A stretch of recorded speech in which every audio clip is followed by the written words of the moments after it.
안녕하세요. 오늘도 사금의 시간 함께 해주셔서 감사합니다. 오늘 예레미야 47장입니다. 블레셋의 멸망에 대해서 말씀하고 계시죠? 내용 함께 살펴보도록 하겠습니다. 먼저 배경을 이야기해 보도록 하죠. 여러분, 블레셋이 처한 상황이나 유다가 처한 상황이나 비슷했어요. 강대국이 등장하면서 작은 나라들은 거의 휘둘리는 거죠. 똑같은 일을 경험합니다. 기억하시죠? 요시아 때요. 바로 느고가 아시리아를 지원하기 위해서 군대를 출정시키죠. 요시아가 나가서 거기서 싸워서 전사하지만 그 전에 먼저 지나가는 지역이 어디냐면 해안가 지역 블레셋 지역이에요. 여기도 바로 느고에게 공격을 당해서 친이집트 정책으로 돌아서게 된 거죠. 근데 시간이 지나니까 어떻게 했어요? 이집트가 이 지역에 대한 영향을 잃어버리게 됐죠. 그래서 블레셋도 유다와 비슷하게 바벨론에 의해서 멸망당하게 됩니다. 그러니까 지금 친이집트 정책을 펼치고 있는 시점에서 저 블레셋도 이렇게 될 것이다 라고 예레미야가 예언하는 것으로 이해해야겠죠. 기본적으로는. 근데 뭐 시점은 정확하게 나와 있지는 않지만 그 배경 속에서 본문들을 이해해야 합니다.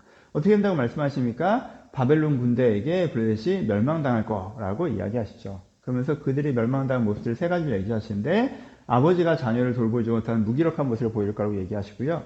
그 다음에 그들이 의지했던 대안이 실패하는, 이들은 두로와 시돈과 연결해서 우리가 탈출을 확보하거나 보급로를 확보하거나 해서 우리가 최대한 밀려도 이렇게 해결할 수 있어라고 의지하는 두로와 시돈이 있었는데 대안이 실패할 거라고 얘기하셨고요. 그가 자부했던 재기 능력도 끝이 날 것이다 라고 얘기하신 부분이 이제 5절에 나오죠. 그러니까 블레셋이 은근히 진짜 패배하지만 멸망하지 않는 국가였단 말이에요. 자주 유다에게도 졌었고 여기저기 치일 때도 있었지만 다시 재기하고 다시 재기하고 다시 재기하죠. 이들이 이제는 자기 민족주의로 딱 뭉쳐져 있고 도시국가 5개가 기본적으로 형성되어 있기 때문에 사실은 어딘가에 패배해도 다시 그 힘이 약해지면 다시 재건하는, 자기들끼리 다시 한번 회복하는 그런 재생 능력, 다시 한번 재기한 능력, 7번 넘어져도 8번 일어나는 그런 회복력 있는 국가였단 말이에요. 그걸 표현하는 것 중에 하나가 뭐예요? 대머리와 몸베기죠. 그렇죠? 이들은 이제 고통스러운, 심각한 패배를 당하면, 우리가 수치를 당했다라고 머리를 밀고, 몸을 베고, 우리가 이거 애통하고, 막 이렇게 하는데 그 자체가 뭐예요? 어려움에서, 우리가 이런 비극을 당하다니! 하고 이제 다시 일어나고, 다시 일어나고, 이게 이렇게 이제 표현되어지는 거죠. 근데 어떻게 된다는 거예요?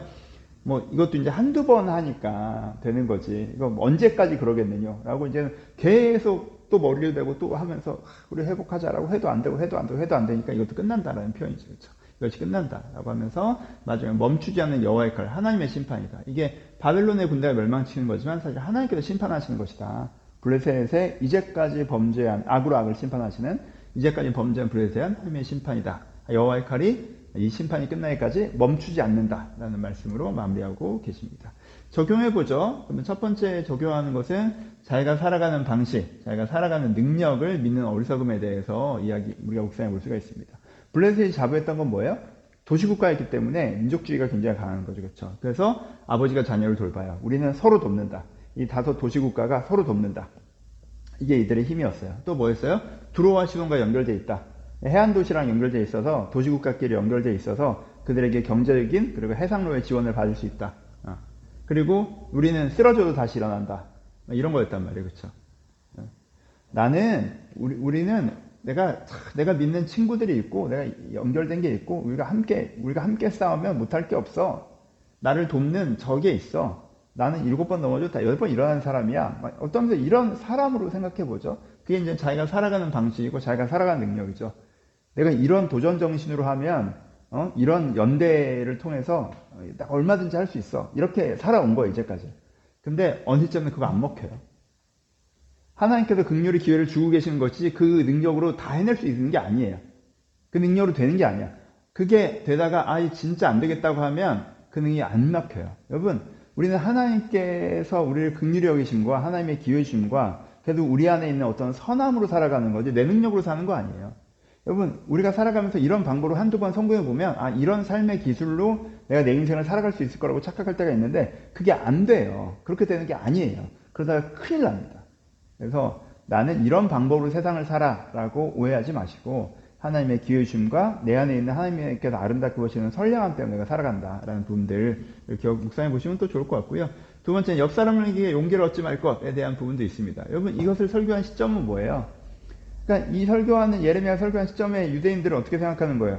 아니 다들 이래. 다들 친이집트 정책 펼치고 바벨론에 이렇게 하고 뭐 이렇게 하는 거야. 옆 나라 블레셋도 그렇고 이 지역에 있는 우리 사이즈의 국가들은 다 이럴 수밖에 없어 라고 하고 있는, 뭐 여기서 하나님을 의지하려고 하면 어떡해. 뭐 그건 너무 튀는 얘기지. 아니에요. 옆 사람에게 용기를 얻는 거는 바보 같은 거예요. 옆 사람 말할 때 같이 말하는 거예요. 블레셋도 이렇게 하고 있구나. 우리도 이렇게 하고 있지. 라고 하면 서로 위로가 되고 이게 맞는 것 같잖아. 아니라고요. 8사람이 틀린 답을 쓰고 있으면 8사람이 서로에게 용기를 얻지만 다 틀린 건 틀린 거란 말이에요. 그러니까 옆 사람부터 용기를 얻지 마라 라는 것이고요. 마지막 이제 블레셋이 진짜 오래된 나쁜 사람들이잖아요. 그렇죠? 얼마나 많이 유다와 이스라엘 괴롭혔었습니까?